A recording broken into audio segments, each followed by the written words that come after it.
Let's see. I bet everyone knows what kind of snake this is. This is Crotalus horridus. This is a timber rattlesnake. And we love timber rattlesnakes. Here is a species that is completely regarded in a very terrible light. People think rattlesnakes are venomous to hurt you. The reality is they're venomous to secure the prey that they eat. What they actually do to scare humans is rattle at them. Here we're looking at a big male. Beautiful snake.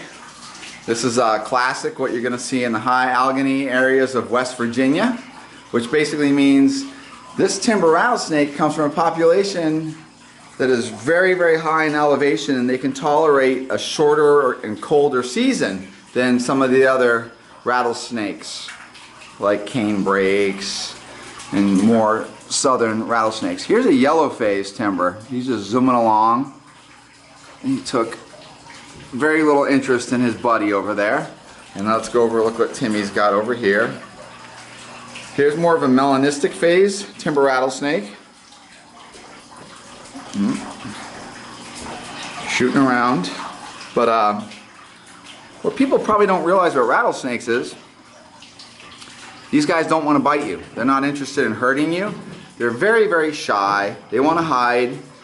And rattlesnakes, generally, the coloration is cryptic. So that means that they can live on the forest floor, just sitting there quietly, waiting to ambush a rodent. And if a deer's walking along in the woods, they can alert the deer, don't step on me, by rattling. So they make a loud noise, and that usually frightens deer. Suddenly there's a sound and the deer will pause or jump out of the way. And the same thing applies to people. But sadly, when people see rattlesnakes, they like to kill them. Wonderful snakes. This guy's zooming along. He's going to meet this guy.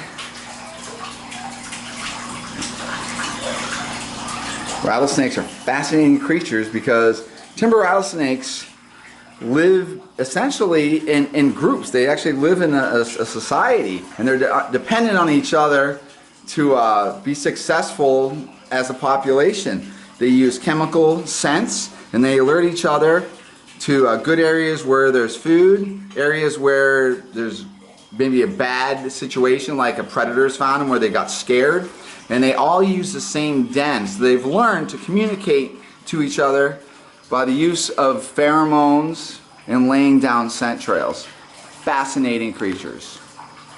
Timber rattlesnakes. Gotta love them.